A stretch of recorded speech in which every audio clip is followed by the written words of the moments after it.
1942, Bridgeport, Connecticut.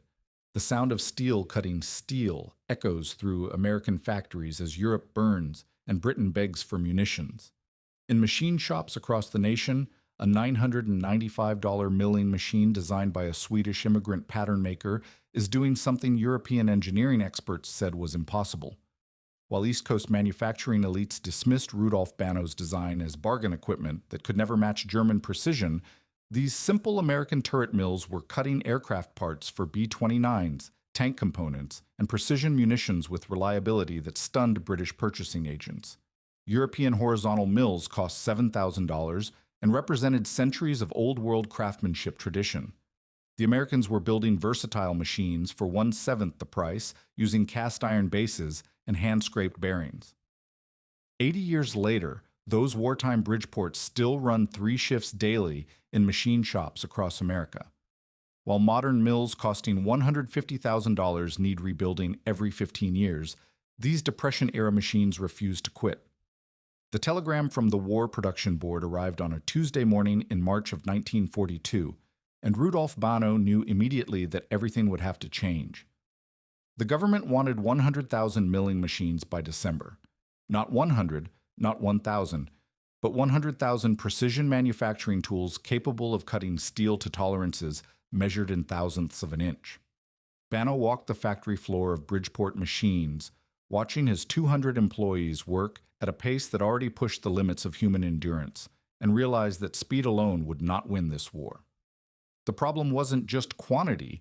Every machine shop owner in America understood that wartime production meant cutting corners wherever possible, but Banno had seen what happened when manufacturers sacrificed durability for delivery dates. Machine tools that failed after 6 months of heavy use didn't just halt production, they created cascading delays that could ground aircraft squadrons or strand tank battalions without spare parts. The military specifications demanded machines capable of operating continuously for years under conditions that would destroy ordinary equipment. Standing in his foundry that afternoon, Banno made the decision that would define American manufacturing for the next 8 decades. Instead of following industry practice by casting machine bases in ordinary gray iron, he would use Meehanite, a metallurgical innovation most manufacturers considered too expensive and complex for mass production. The technology had emerged from an unlikely partnership in Chattanooga, Tennessee during the late 1920s.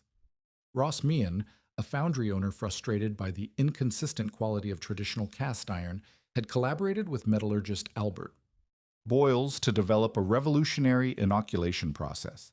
They discovered that adding precise quantities of calcium silicide to molten iron, combined with rigidly controlled cooling cycles, produced cast iron with strength characteristics that defied conventional wisdom. Banno had first encountered Meehanite in 1938 during a factory visit to inspect potential suppliers for his growing machine tool business. The Chattanooga foundry demonstrated their process with scientific precision that impressed even skeptical engineers. Molten iron heated to 2,800 degrees Fahrenheit received calcium silicide inoculation at exactly the moment before pouring. The chemical addition triggered nucleation sites throughout the liquid metal, creating conditions for uniform crystal formation that ordinary cast iron could never achieve. The real magic happened during the cooling phase. While conventional foundries rushed to remove castings within hours, Meehanite required patience that most manufacturers found economically prohibitive. Each casting remained in specially designed molds for 48 hours, cooling at controlled rates that allowed stress relief throughout the entire structure. The slow cooling process eliminated internal tensions that caused ordinary cast iron to warp or crack under heavy loads. Magnus Wallstrom, Banno's engineering partner, initially resisted the Meehanite decision on purely financial grounds. Each machine base would require 2,400 pounds of the premium cast iron compared to 800 pounds of welded steel used by competitors. The material cost alone added $150 to every machine, a significant expense when the entire selling price was $995. But Banno understood something that pure accounting could not capture: the relationship between material quality and long-term performance. The metallurgical advantages of Meehanite became apparent under microscopic analysis. Ordinary cast iron exhibited a chaotic crystal structure with weak planes where fractures typically initiated. The calcium silicide inoculation and controlled cooling of meehanite created what metallurgists called an equiaxed crystal structure, uniform grain formation without directional weaknesses. The result was cast iron with tensile strength 60% higher than conventional material, but more importantly, with vibration damping characteristics that surpassed even steel construction. Vibration control represented the hidden challenge of precision manufacturing. When a milling machine cuts steel at high speeds, cutting forces create oscillations that transfer through the machine structure. These vibrations, measured in frequencies ranging from 20 to 2,000 cycles per second, determine the ultimate accuracy of every part produced. Steel machine frames, despite their strength, actually amplified certain vibration frequencies, creating resonance, patterns that degraded cutting precision. Meehanite's molecular structure absorbed these oscillations, dampening vibration amplitude by a factor of 4 compared to steel construction. The first Meehanite-based Bridgeport mills rolled off the production line in April of 1942, weighing significantly more than competing machines, but demonstrating precision capabilities that silenced early critics. Government inspectors, initially skeptical of the heavy castings, quickly discovered that these machines maintained dimensional accuracy even under continuous operation that would cause lighter competitors to lose precision within weeks. By summer, production data revealed the true significance of Banno's metallurgical gamble.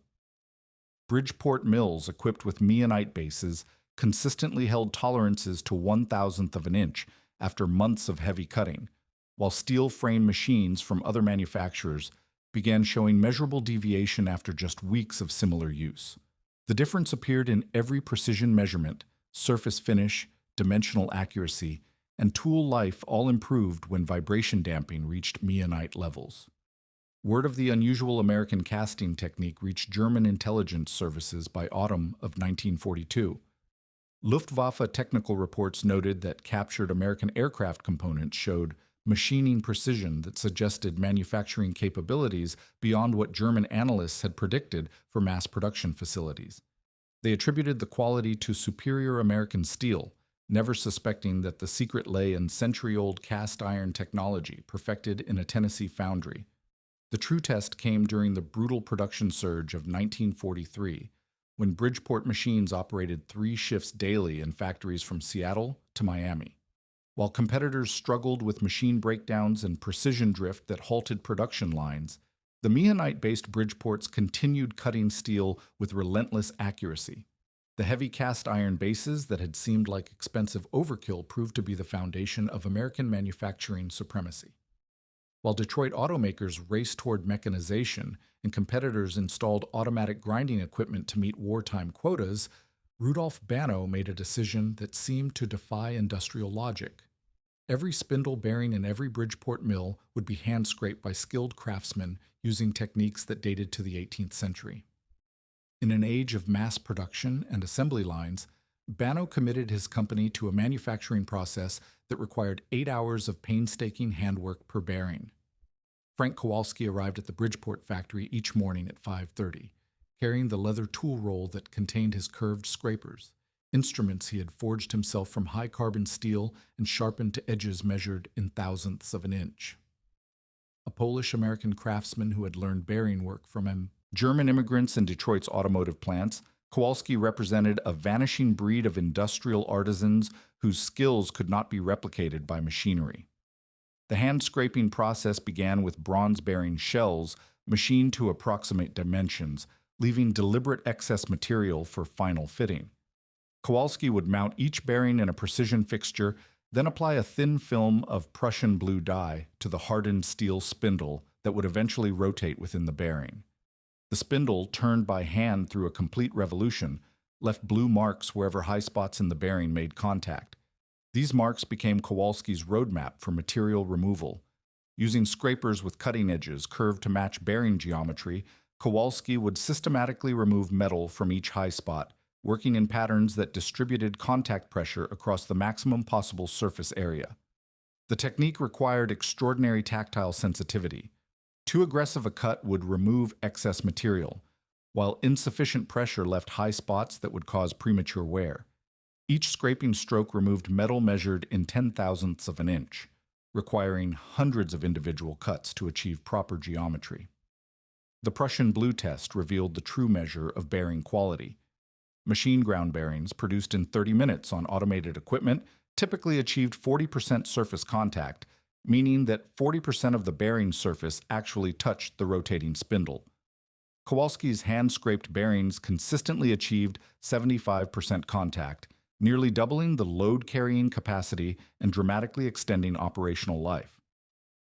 Dorothy Sullivan, the former seamstress who had become Bridgeport's most reliable quality inspector, understood the significance of Kowalski's work in ways that engineering calculations could not fully capture. Her brother flew B-17 missions over Germany, and she knew that every precision component machined on Bridgeport equipment could determine whether his aircraft returned safely. Sullivan's inspection routine included running her fingertips along bearing surfaces, detecting imperfections that measuring instruments might miss. The mathematical relationship between contact area and bearing performance became evident under wartime operating conditions. Bearings with 40% contact, the industry standard, experienced rapid wear under continuous loading, developing clearances that allowed spindle movement measured in thousandths of an inch. This movement, imperceptible to casual observation, degraded machining accuracy and reduced part quality. Hand-scraped bearings with 75% contact maintained dimensional stability even after months of heavy operation. By October of 1942, Bridgeport's production surge tested every aspect of their manufacturing philosophy. The company delivered 634 complete milling machines each month, OER-AO, pace that required precise coordination between casting, machining, and assembly operations. James Morrison, the plant superintendent who had learned industrial management as a Navy machinist's mate, implemented production schedules that maintained quality standards while meeting seemingly impossible delivery deadlines. The wartime workforce transformation brought unexpected advantages to Bridgeport's hand craftsmanship approach. Women workers, replacing men drafted for military service, adapted to precision-bearing work with skills developed through years of detailed needlework and textile operations. Their manual dexterity and attention to fine detail proved ideally suited to the repetitive precision required for bearing preparation. Many achieved competency levels that equaled experienced male craftsmen within months of training. Training programs developed by Kowalski emphasized technique over speed, recognizing that proper bearing preparation could not be rushed without sacrificing quality. New workers learned to interpret Prussian blue patterns, understanding that uniform contact distribution was more important than maximum contact percentage. They discovered that bearing surfaces improved with use. Properly scraped bearings actually achieved better performance after break-in periods, as microscopic high spots wore to create even more precise fits. Every completed Bridgeport mill underwent acceptance testing that exceeded military specifications. Machines operated continuously for 8 hours under full cutting loads, machining hardened steel test pieces, while inspectors monitored dimensional accuracy and surface finish. Only machines that maintained precision throughout the entire test cycle received approval for shipment. This quality assurance process, implemented despite production pressures that encouraged shortcuts, established reliability standards that would define American machine tool manufacturing for generations. The contrast with competitor approaches became apparent through field performance reports. Machines built with automated bearing production and accelerated assembly schedules initially met delivery requirements but began failing within months of installation. Bearing clearances increased rapidly under heavy use. Spindle assemblies developed vibration problems, and precision capabilities degraded to unacceptable levels. Bridgeport machines, despite requiring more manufacturing time and higher material costs, consistently maintained accuracy specifications long after competing equipment had been retired for major rebuilds. Military procurement officers initially focused solely on delivery schedules, gradually recognized that manufacturing quality determined operational effectiveness. A machine that failed after 6 months of service created more production delays than slower initial delivery. Hand-scraped bearings, dismissed by efficiency experts as obsolete craftsmanship, proved essential to sustaining the manufacturing capacity that American victory required. The telegram from Boeing's Seattle plant arrived at Bridgeport Machines in January of 1943, requesting an immediate meeting with company executives. The aircraft manufacturer faced an unprecedented challenge. The B-29 Superfortress required precision components that pushed existing manufacturing capabilities beyond acceptable limits. Each aircraft contained 165,000 individual parts, many requiring dimensional tolerances that could only be achieved through precision machining operations. Boeing's chief manufacturing engineer, accompanied by two metallurgical specialists, toured the Bridgeport factory during the first week of February. They observed production methods that contradicted everything their automotive industry experience had taught them about efficient manufacturing.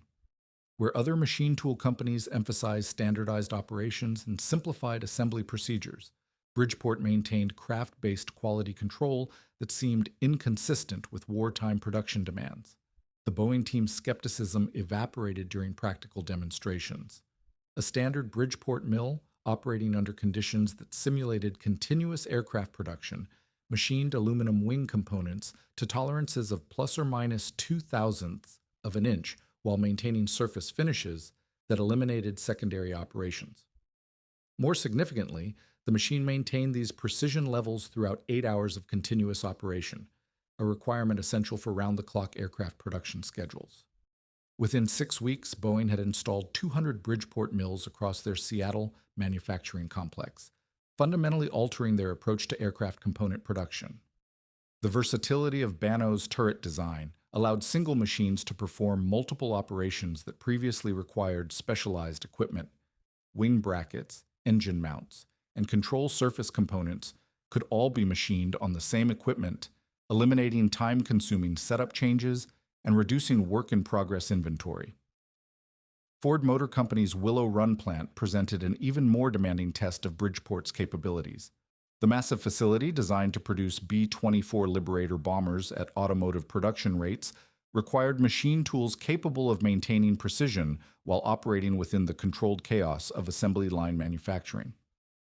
Henry Ford's production philosophy emphasized standardization and interchangeability, concepts that demanded exceptional dimensional consistency from every machine component. Ford's manufacturing engineers initially approached Bridgeport with requests for specialized machines tailored to specific operations. Banno countered with a proposal that seemed to violate fundamental principles of efficient production. Install versatile machines capable of multiple operations rather than dedicated, single-purpose equipment. The Ford team's objections focused on setup time, the period required to change tooling and fixtures when switching between different components. The solution emerged through careful analysis of Ford's production schedules. Rather than frequent changeovers, Bridgeport mills could be configured for extended runs of similar components, taking advantage of the turret head's ability to hold multiple cutting tools simultaneously. A single machine could rough machine, finish machine, and drill bolt holes in aluminum bomber components without removing the part from the fixture. This approach reduced handling time, eliminated positioning errors, and maintained dimensional relationships that were critical for aircraft assembly. Small machine shops across America discovered that Bridgeport's $995 price point revolutionized their economic calculations. Previously, precision machining required investments of $15,000 to $20,000 for multiple specialized machines. A single Bridgeport mill could handle the majority of operations that small shops typically encountered, allowing individual toolmakers to operate independently rather than as part of large manufacturing organizations. This transformation proved particularly significant for munitions production, where small contracts for specialized components could be distributed among hundreds of independent shops rather than concentrated in major industrial centers. Machine shops in towns from Maine to California began accepting subcontracts for precision parts that would have been impossible to produce with conventional equipment. The cumulative effect multiplied American manufacturing capacity far beyond what government planners had projected. British purchasing agents, who had initially dismissed American machine tools as inferior to European equipment, began placing substantial orders by mid-1943.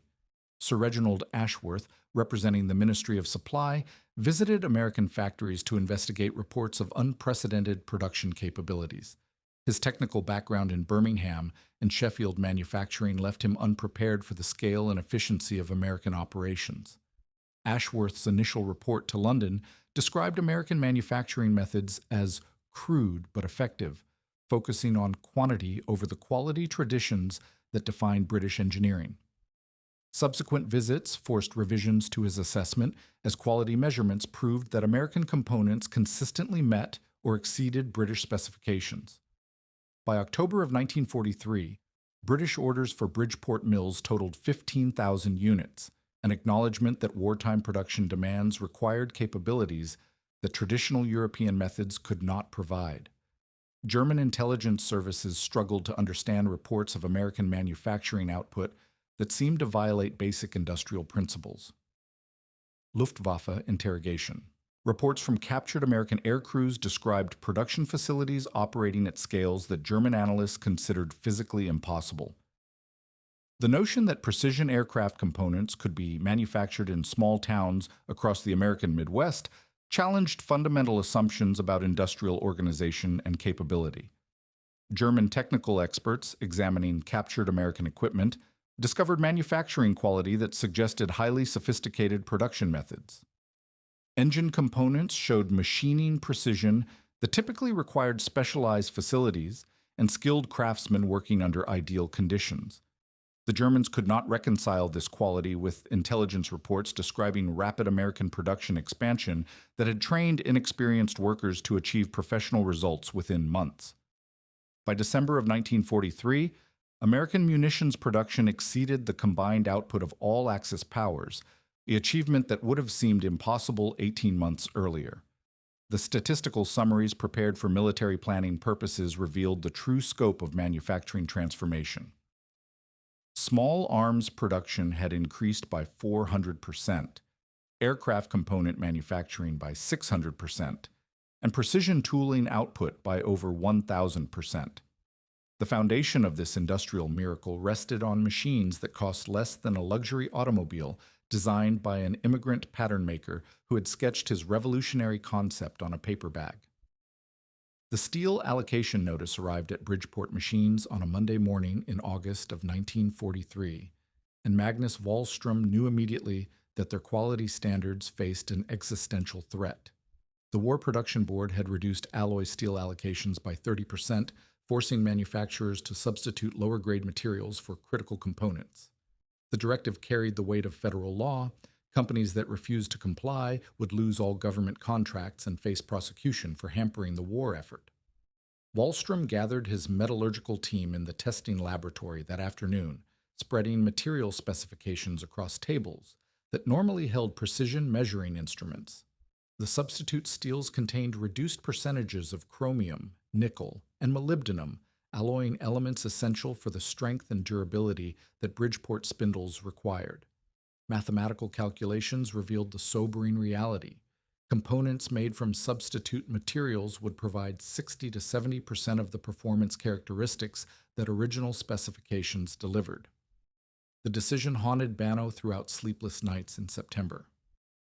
Accept the substitute materials and maintain production schedules, knowing that machine performance would suffer, or halt production entirely while seeking alternative solutions that might not exist. Either choice carried catastrophic consequences. Compromised. Machines would damage Bridgeport's reputation and potentially endanger military operations, while production delays would trigger contract cancellations and plant closures. Production pressures intensified as military procurement officers demanded accelerated delivery schedules to support the Pacific Theater expansion. Admiral Chester Nimitz's island hopping campaign required massive quantities of precision equipment for forward bases, while General Curtis LeMay's strategic bombing offensive consumed aircraft components at rates that exceeded peacetime production by factors of 10. Every delayed machine tool delivery potentially translated to delayed military operations and extended warfare. The first indication of trouble appeared in October quality control reports. Dorothy Sullivan, conducting routine inspections of completed machines, discovered dimensional variations in spindle assemblies that exceeded acceptable tolerances. Initial measurements suggested random manufacturing errors, but systematic analysis revealed patterns that pointed to metallurgical problems rather than production mistakes. Sullivan's detailed documentation showed that 3% of spindle assemblies exhibited micro cracks and bearing races, hairline fractures barely visible under magnification, but capable of propagating into catastrophic failures under operational stress. The affected spindles had undergone identical manufacturing processes, suggesting that material properties rather than processing errors caused the defects. Frank Kowalski, the master craftsman responsible for bearing preparation, immediately recognized the implications of Sullivan's findings. Spindles that developed microcracks would fail catastrophically during operation, potentially destroying entire machines and injuring operators. More critically, such failures could occur months after installation, when detecting the source would be virtually impossible, and correcting the problem would require replacing thousands of machines already in service. Metallurgical analysis confirmed the worst fears of Bridgeport's engineering team. The substitute steel processed through accelerated heat treatment schedules to meet production demands had developed internal stress patterns that predisposed certain components to cracking. The problem arose from a convergence of factors: lower-grade materials, compressed manufacturing schedules, and heat treatment processes optimized for speed rather than metallurgical perfection. James Morrison, the plant superintendent who had maintained production discipline through 18 months of wartime expansion, faced impossible choices as quality problems multiplied throughout October. Military inspectors arrived weekly, demanding explanations for delivery delays while threatening contract cancellations if schedules slipped further. Competitor representatives circulated rumors about Bridgeport's quality problems, suggesting that the company had sacrificed reliability for production volume.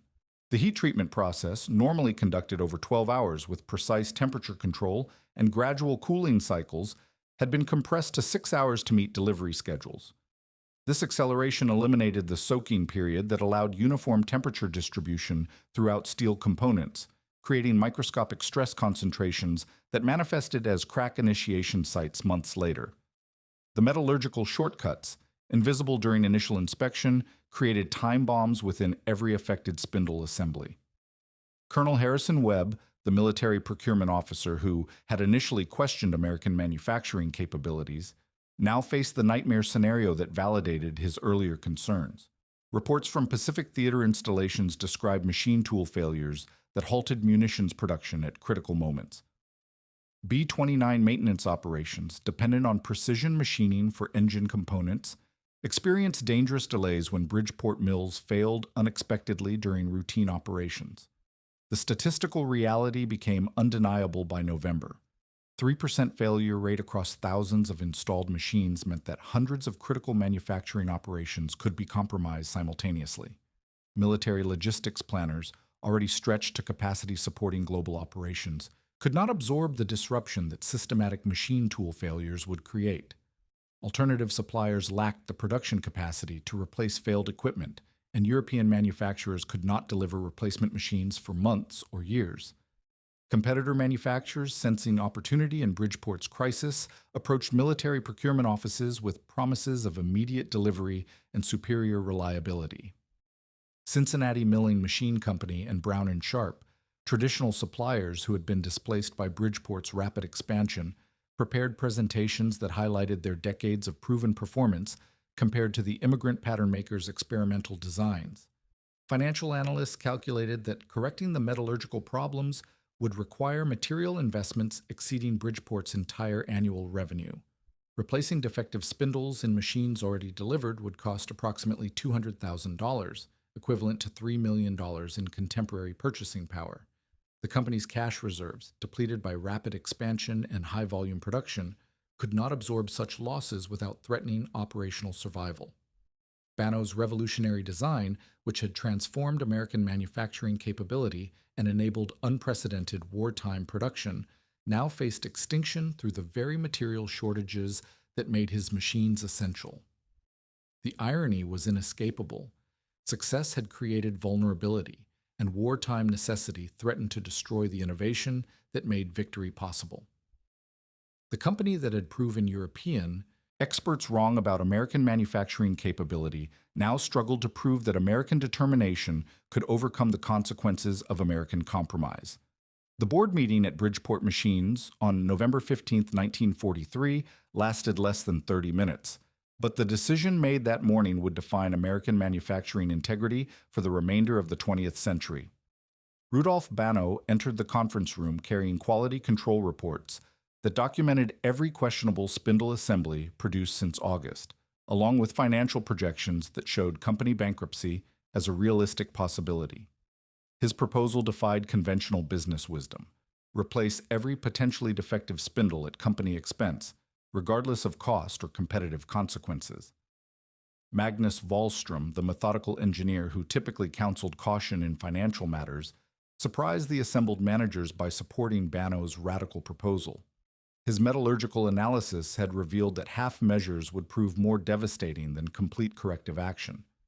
Attempting to identify defective spindles through selective testing would leave doubt about every machine in service, while comprehensive replacement would demonstrate unequivocal commitment to quality standards that military operations demanded. The mathematics were brutal but undeniable. $200,000 in replacement costs represented more than the company's total profit for the previous 2 years. The financial impact would eliminate dividend payments, cancel expansion plans, and require personal loan guarantees from company officers. Competitors who learned of Bridgeport's self-imposed financial burden would undoubtedly use the information to undermine customer confidence and capture market share. James Morrison, the plant superintendent who had maintained production discipline through every wartime crisis, volunteered to personally oversee the replacement program despite knowing it would require 16-hour workdays for months. His Navy experience had taught him that operational integrity could not be compromised for short-term convenience. Damaged equipment failed at the worst possible moments, typically when lives depended on reliable performance. Military operations in the Pacific Theater could not absorb machine tool failures that halted ammunition production or aircraft maintenance. The replacement program began immediately, with factory representatives dispatched to every installation where questionable machines had been delivered. Boeing's Seattle plant, Ford's Willow Run facility, and hundreds of smaller contractors received personal visits from Bridgeport technicians carrying replacement spindle assemblies and precision measuring equipment. The systematic approach required detailed records of every machine's manufacturing date, material batch, and heat treatment cycle to ensure comprehensive coverage. Simultaneously, Bannow committed the company to developing heat treatment processes that would prevent future metallurgical problems regardless of material quality fluctuations. The solution required abandoning established industry practices in favor of experimental techniques that pushed the boundaries of available technology. Rather than seeking incremental improvements to existing methods, the engineering team would redesign fundamental aspects of steel processing to achieve reliability levels that exceeded original specifications. Frank Kowalski, whose craftsmanship had maintained bearing quality throughout the crisis, joined the metallurgical development team to provide practical insights about steel behavior under manufacturing conditions. His decades of experience with various steel compositions revealed subtle relationships between material properties and processing parameters that academic metallurgy had not fully explored. The combination of theoretical knowledge and craft experience proved essential for developing innovative solutions to unprecedented problems. The breakthrough came through systematic experimentation with multi-stage tempering processes that eliminated internal stresses while maximizing strength characteristics. Traditional heat treatment involved heating steel to critical temperature, rapid cooling to achieve hardness, then single-stage tempering to reduce brittleness. The new Bridgeport process introduced 2 additional tempering cycles, each precisely controlled to address specific metallurgical phenomena that caused crack initiation. Triple-stage tempering required 12 additional hours per spindle compared to conventional processing, but the metallurgical benefits justified the time investment. The first tempering cycle, conducted at 700 degrees Fahrenheit for 4 hours, relieved quenching stresses that created micro-crack nucleation sites. The second cycle, at 600 degrees for 3 hours, optimized the carbide structure that determined wear resistance. The final cycle, at 550 degrees for 5 hours, achieved the precise balance between hardness and toughness that spindle applications demanded. American electric furnaces provided temperature control capabilities that European coal-fired systems could not match, enabling the precision required for multi-stage processing. Electric heating elements responded instantly to thermostat commands, maintaining temperature variations within 5 degrees throughout extended processing cycles. Coal-fired furnaces, dependent on manual stoking and airflow regulation, typically experienced temperature swings of 20 to 30 degrees that prevented precise metallurgical control. The improved spindles demonstrated performance characteristics that surpassed original specifications by substantial margins. Fatigue testing revealed 30% longer operational life under identical loading conditions, while precision measurements showed dimensional stability that exceeded the capabilities of spindles produced before the wartime material crisis. The metallurgical improvements, forced by necessity, had created components superior to anything previously manufactured.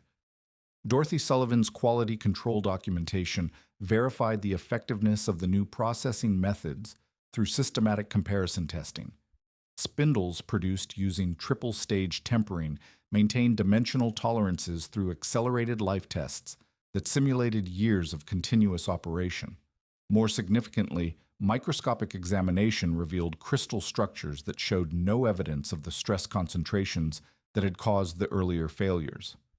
Military procurement officers, initially skeptical of promises for improved reliability, gradually recognized that Bridgeport's response to the metallurgical crisis had produced unexpected benefits. Machines equipped with the new spindles demonstrated precision capabilities that exceeded original contract specifications, while field reports indicated operational reliability that surpassed pre-war performance standards. The company's decision to absorb replacement costs had transformed a potential reputation disaster into compelling evidence of manufacturing integrity. By March of 1944, every questionable spindle had been replaced, and the new heat treatment processes had been implemented throughout production operations. The financial crisis that had threatened company survival became the foundation for manufacturing capabilities that would dominate precision machine tool markets for decades.